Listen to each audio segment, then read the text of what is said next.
Good morning. It is 9 a.m. on this Wednesday, March 18th. Thanks for joining us on WGRZ Plus for Daybreak as we stream through 9:30 this morning. We begin with an update about a weekend fire that we told you about in the city of Tonawanda. It left 7 people without a home. And now it turns out a 26-year-old woman is facing arson charges in connection to that fire. Police say Bianca Guerra was taken into custody early Sunday morning. The fire happened around 10:30 Saturday night at this apartment building on Young Street. The people displaced are now getting help from the Red Cross. It's unclear why Guerra allegedly set that fire. The fire caused over $300,000 in damage. Guerra was arraigned and is being held at the Erie County Holding Center as the investigation continues. This morning, a 17-year-old in North Tonawanda is facing charges after police acted on a search warrant, and they say they found an illegal gun in his bedroom. Officers carried out that warrant at the home on 7th Avenue earlier yesterday. During that search, detectives say they found that loaded handgun and an extended magazine. The teen was arrested and taken to the Erie County Juvenile Detention Center on $10,000 bail. Now, because of his age, police are not releasing his name, but they add that he is not currently attending North Tonawanda schools. Questions are being raised about living conditions inside housing run by the Buffalo Municipal Housing Authority and whether enough is being done to address the concerns. And those frustrations came to a head during a public hearing yesterday in which the BMHA executive director wasn't even there. Daybreak's Natalie Foster joins us live from the newsroom with more details. Natalie, what's going on? Well, Melissa, I was at that meeting yesterday, and I can tell you that things definitely got heated. It was standing room only. There was a rally outside the building before where residents and community activists then decided to go in and voice their concerns. The meeting was intended to discuss the Buffalo Municipal Housing Authority's annual agency plan. This is a document that outlines the agency's budget and long-term redevelopment for federal officials. The meeting's public comment section was intended for public comment specifically on the agency plan that was being presented. Tensions escalated and the meeting later ended after continual interruptions by residents who were speaking out about unsanitary and unsafe conditions with their housing. Don't let us keep living in rat holes, because that's what they got us living in, a rat hole. We deal with mice, we deal with roaches, we deal with all kinds of things over there. I should be able to call in and not feel bad by speaking up that I need, my window broke or my water is running. How many times we had to call for hot water? The buildings need to. Executive Director for BMHA, Gillian Brown, who was not present at the meeting, said in a statement in part, quote, "We pride ourselves on listening to our residents and the public, but nothing gets accomplished by non-residents yelling and insulting staff in public," end quote. There have been repeated resident forums, including one at the Buffalo Public Library back in January.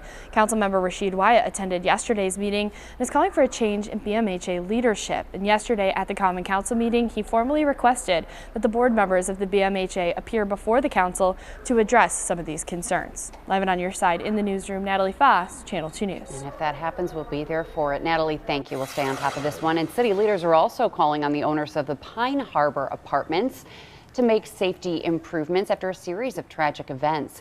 Councilmember Mitch Nowakowski is leading the charge. He cites a fire that just happened last week there, which caused an estimated $50,000 in damage, and also points to 2 stabbings at the buildings. One late last month and another back in January that left a woman dead. Nowakowski says that he's heard safety concerns from the tenants and says North Star Property Management should be addressing them. City agencies, housing inspectors, fire, police, we've all been in there, and it's up to those that own the property, who generate the revenue from there, to then provide services to those residents, to be held accountable to demonstrate to us what their plan is and how to keep people safe in that building. 2 on Your Side has reached out to the management company for a response, and we're still waiting to hear back. This morning, one of 2 men involved in a disturbing incident at the Tops on Jefferson Avenue is set to be sentenced. Prosecutors say 34-year-old Aveo Pena pointed a gun at someone in the parking lot back in June. Police later found 2 loaded ghost guns and several magazines in his car, though they say that there is no connection to racism nor the 2022 Tops mass shooting. Pena was indicted on felony weapons charges that carry up to 15 years in prison. His co-defendant, Ronnie Midget, already pleaded guilty and was sentenced to a maximum of 7 years. Work continues on 2 historic vessels at the Buffalo Naval Park. Crews have been removing diesel fuel and oily water from the USS Croker. Naval Park officials say they recently found a pinhole leak. and the state DEC is stepping in to help. Crews are also working to vacuum out the tanks on the USS the Sullivans, which has taken on water as well.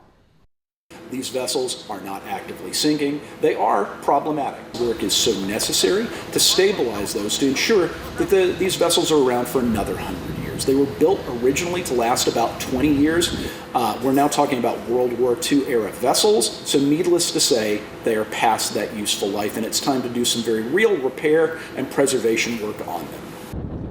Officials estimate that it'll take about 3 weeks to complete the initial work at the Naval Park. The next step toward moving the ships is dredging, where they will remove sediment and debris from the river so that the ships can be moved. And then maybe come fall or next spring, the ships will be towed to Erie, Pennsylvania for a full remediation. Catholic Charities is holding its annual Hope Day today. The 24-hour Day of Giving supports Catholic Charities Appeal 2026, which aims to raise $8 million for programs across the region. Catholic Charities says the event helps fund critical services like food pantries, housing assistance, support for older adults, behavioral health, and much more. So the appeal is a little bit different than other initiatives. The appeal supports Catholic Charities and the more than 50 different programs that we have. Catholic Charities is the most comprehensive human services provider in Western New York. We're not the largest, but we offer the widest array of services. Hope Day first began in 2018. Annual Hope Days have helped to raise more than $3 million during that time frame, including a record $516,000 last year. So for Catholic Charities, it is Hope Day. And Patrick, on this day, I'm just hoping that we can eventually warm up. Yeah, I gotta be honest with you, no time soon. In fact, looking at the charts into next week, it looks like it's going to remain cool, quite possibly through the end of the month. Big story will be all the heat building across the country, just not here. It's going to stay on the cool side. Patrick, do you know what is March 27th? Don't let me, hold on.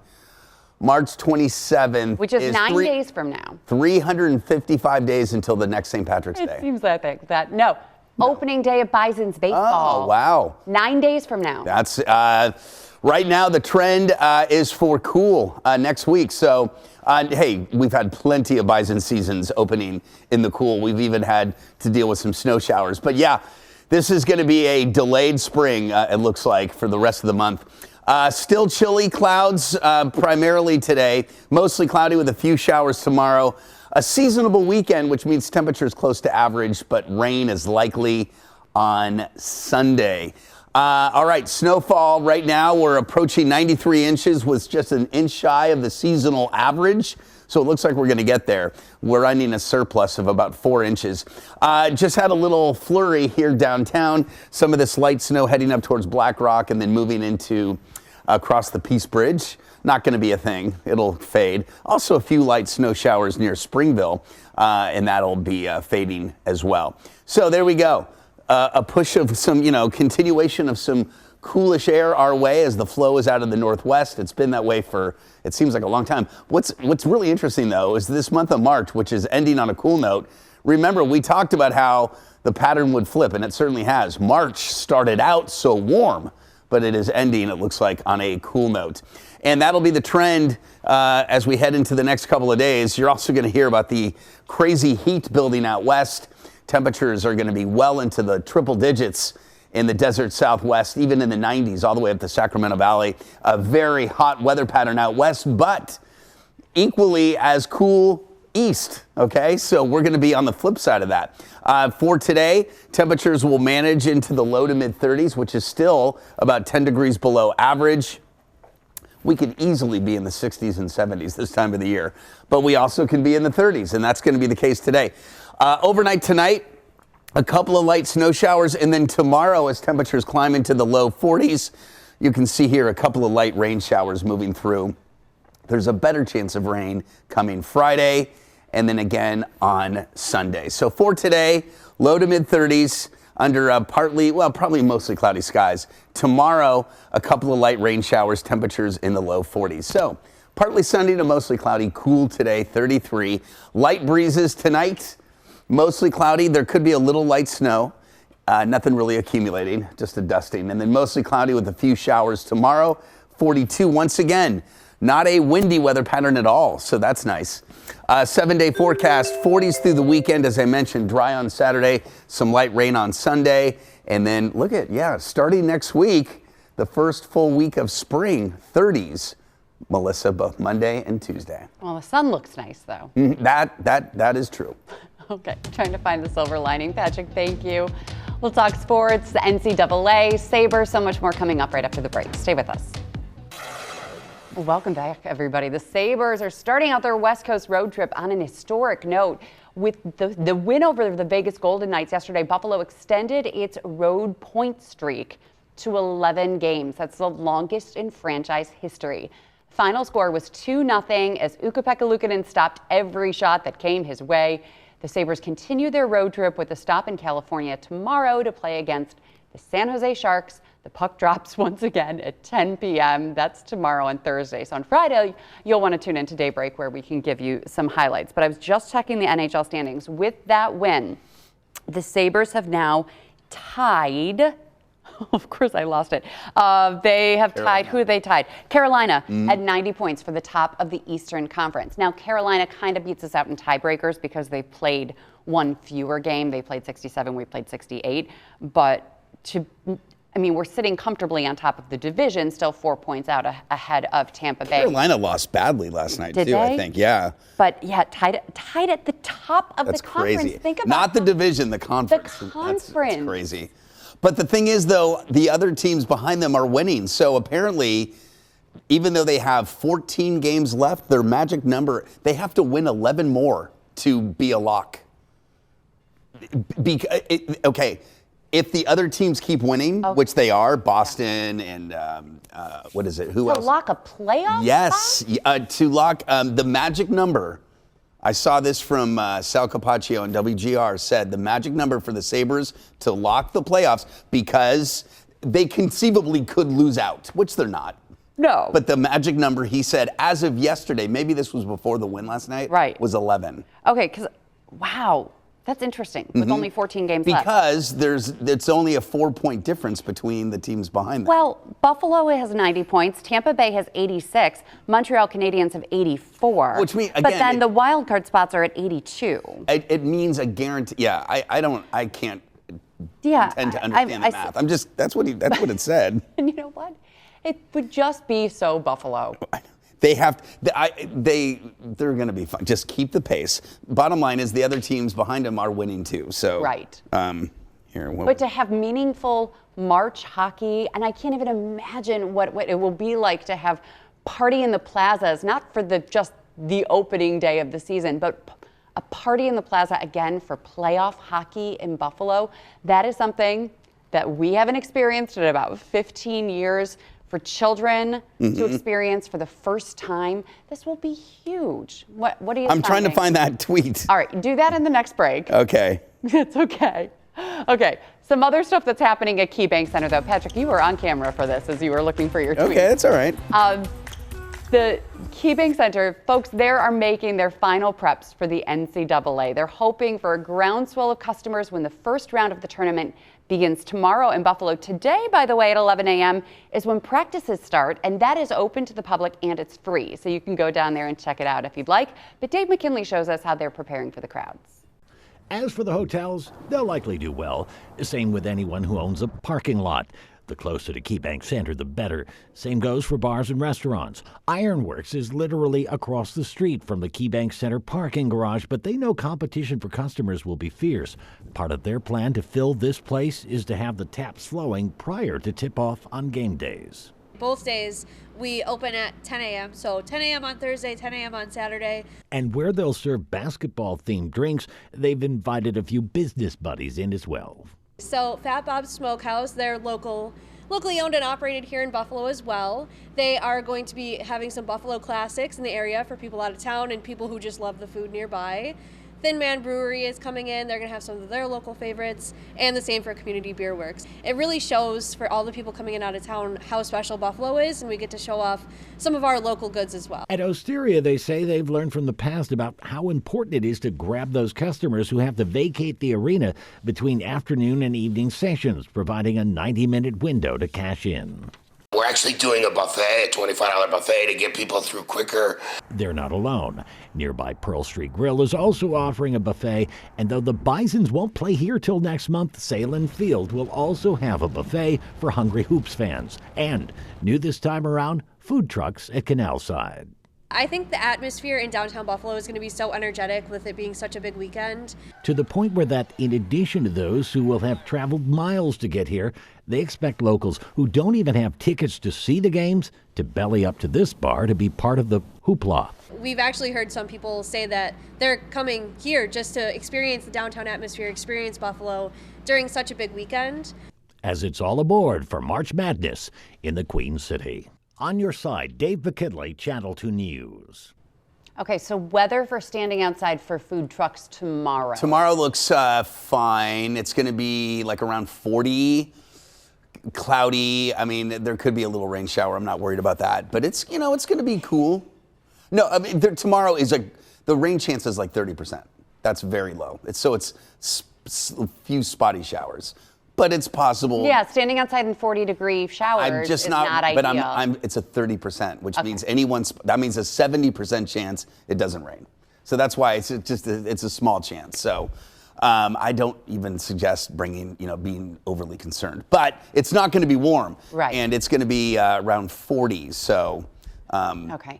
And again, having these buffets at these restaurants is really the way to go, because there is only going to be 90 minutes between the first game and the second game for the morning session or afternoon session. And then the 90 minutes between the two night games, which will go very, very, very late. And then even between the afternoon and the night sessions, there's only about an hour. Yeah. So there really is not a lot of time to bring your group of 8 people to try to get a table at. I wonder why they made it so, anyway. Because they need to fit 4 games in one day, and they start at 1. They start, okay. It would be ideal if they could start at 11, but it's all about TV time also. So this is really based on a TV schedule. Right. But we now know that the number 1 seed, Michigan, will be playing Howard, because Howard won the play-in game yesterday. And today is the day that everyone's going to be filling out their brackets. I've got a couple that I need to fill out too, and hoping for the perfect bracket. I think Jimmy Buffett, how about Warren Buffett gives $1 million to the perfect bracket. Are they related? Are they? I think they're like distant cousins. You know who would know that? The Parrot Heads, and they're going to be coming on Daybreak. They would know. Well, we can find. I thought maybe. I don't know, unless that's a rumor. I don't know. It's just. Yeah. It'll be fun, though, to also, I'm not going to any of the games, but to see Buffalo in the national spotlight. Hopefully they've got really nice beauty shots. Of course, it's going to be of the falls, but this is not necessarily the prettiest month in Buffalo, as we all know. So hopefully they'll be able to make our city look good in that national coverage. So yeah, zoom in on some architecture, right? Zoom in real tight. Yes, but it's not just Thursday and Saturday. I mean, all of these fans who come into town will also have to look for things and places to go on Friday when there's nothing to do. And then Saturday, it's just 2 games, one game. 1 game? 2 games, because there are 6 games overall, so there will be 4 games on Thursday and 2 games on Saturday. Okay. Okay, we will have more coming up right after the break. Stay with us. You're going to still look for that. Welcome back, everyone. We're celebrating Western New York. And first, an update to what we were just talking about. Warren and Jimmy are not related. Okay. Sorry. Now we're going to talk about Haley Steinfeld. And she revealed some pictures and details about her baby shower out in California. And sorry, Bills Mafia, it has nods to Mother Goose. It did not really reflect Bills football at all. Nods to Mother Goose? She said that there was no theme, but she found a swatch of gingham years ago and actually put it in her mood board saying, I want this for my baby shower one day. This was way before Josh, because it gave her Mother Goose vibes. So throughout the baby shower, there were nods to nursery rhymes. So she didn't say she had a theme, but there were little nursery rhyme kind of notes here and there.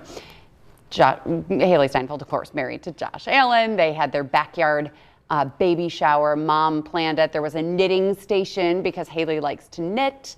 30 close friends and family each brought a book for the baby.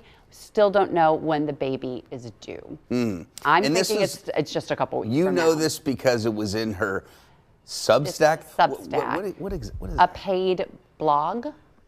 So you have to pay to get in. Right. She also has her like paid newsletter called Bow Society. So that also you have to pay for. Sometimes she'll post on Instagram, but other times you have to pay to get it. And the only way that we could get it was because you get one free article. So someone here got that. So that's how we saw it. But it was fun. You know, they're royalty in Buffalo. But however, I did get a nasty email from a viewer this morning. Because I said Haley's a queen of Buffalo. And this viewer was like, she is not the queen of Buffalo. She doesn't live here. She doesn't do anything here. And I might not watch Daybreak ever again. Okay, so if you're not going to watch Daybreak ever again first of all, of that, we've done much, much worse. There was a billboard that said, "Welcome the Queen of Buffalo." Remember, that's where it all Buffalo came Village. from. Right, we didn't claim Josh that. Allen is like the king of Buffalo or the prince of Buffalo. Yes, so you would just associate the queen with the king. I'm sorry. I agree. I wish that we would see Haley a little bit more. I wish that she would latch on to a charity here. And I wish that she would have more of a presence. Maybe that will come. That is, though, a pretty big title to give somebody. That was just me, like, off the cuff. No, but the thing is, I've heard that, again, there was a billboard on Delaware that said, "Welcome the Queen of Buffalo," when they got engaged or something. So it's not like we made that up. Right. It's kind of a thing that we've heard. So, so we hope we don't lose any viewers over it. Sorry, what's her name? I'm not going to out the viewer. No, we'll send her a care package from another queen. The real one, whoever that is. Mary Alice. Mary Alice. She is the queen of She's the queen NT, of Channel 2, right? Queen of NT. Okay. Speaking of Mary Alice, she's going to be at the Variety Telethon. So will I, and Patrick, and Pete, and Scott, and the whole team. I'm wearing the same dress. This was from a couple years ago. Yes, I've worn this dress many, many times. This is just a luncheon, though. But the actual telethon itself is happening Saturday and Sunday. How do you know what you're wearing? Because Oz, our producer, pointed out, in this video, you're wearing the same dress. But I was like, I would never wear this dress to the telethon because we get dressed up for the telethon. But that was the luncheon before the telethon, so that's why I was wearing that. Anyway, the telethon itself, 64th Annual Variety Kids Telethon, happening this weekend here on Channel 2 and WBBZ. For more than 6 decades, viewers like you have helped local children, including through programs like Golisano Children's Hospital and the Robert Warner Rehabilitation Center. The community comes together to give, and every dollar raised stays right here in Western New York, providing vital services for kids and their families. And this year's telethon, the honorary chair is Russell Salvatore. The celebrity child is Sully Matilde. This week, I will share with you Sully's incredible journey and his story. Sweet kid who is the poster child of the telethon this year. So again, it's from 6 to 11 on March 21st. That's this coming Saturday. And there will be performers like Sydney Sterlace, who was on The Voice, and Will Holton, who you just saw, and community leaders. Athletes like Daryl Talley and Joe Andreessen will be there. Buffalo Joe, who's also throwing out the first pitch at the Bisons game. But yeah, he'll be there, and lots of amazing community supporters coming together for the telethon, which is controlled chaos, or maybe more just like chaos, but it's a lot of fun. And telethons, this is the longest running locally produced telethon in the country. And you know, so many times now people just give to charities online. Right. This is antiquated. Yes, they know that, but telethons are rare now. But the dialing in and the talking to a person to give your credit card information, getting those credit card premiums, seeing the entertainment, and then announcing the updated numbers. The updated numbers, reading the pledges that have come in. We take the time. You'll call in. We will read the pledges. If you have a message of someone that you're dedicating this donation to, we'll read that. It's a lot of fun. And then getting to know the children who have been helped by Children's Hospital and Robert Warner, seeing those emotional stories. It really is a fun and meaningful weekend. Yeah, a little old school, but it's really fun to take part in it. And Channel 2 is proud to be part of it. So, and you will be there. You're doing double duty. Double duty. Got that, and then another event right after. So the Erie County Sheriff's badge ceremony. Badge and You'll get shield. it right before you introduce it. Shield and badge ceremony. For the Sheriff's Department. It's a yearly dinner that I MC most years. And yeah. To recognize the sheriff's deputies who have gone above and beyond. And many of them retiring. So it's kind of a nice little gathering for them. So that'll be fun. That's on Saturday too. Wow. Double duty, for sure. Okay, and we've got 1 minute left, so here's something to look forward to this summer. We love hearing concert announcements. Art Park announced, no, not D-Joe, it's Joe. You probably recognize him, though, from Stranger Things. He's bringing his outdoor summer tour to the Lewiston, to Art Park, July 23rd. Is that him? No, I don't know why we're not showing a picture of him. But he's Steve Harrington on Stranger Things. He's Steve. Which one is he? He's the older one, like the brother. Right? Am I right, Lauren? Am I right? No, he's the one who starts dating Nancy in the beginning. Oh, okay. He's not the brother. He's Lauren Maroney. She says that he is the one who dates Nancy in the beginning. Just look him up. But he goes by Joe as a singer. But he's Steve Harrington in Stranger Things. Got it. And he'll be coming here. And not related to Jimmy Buffett. Glad we got that straight. All right, bye everybody. Have a great day.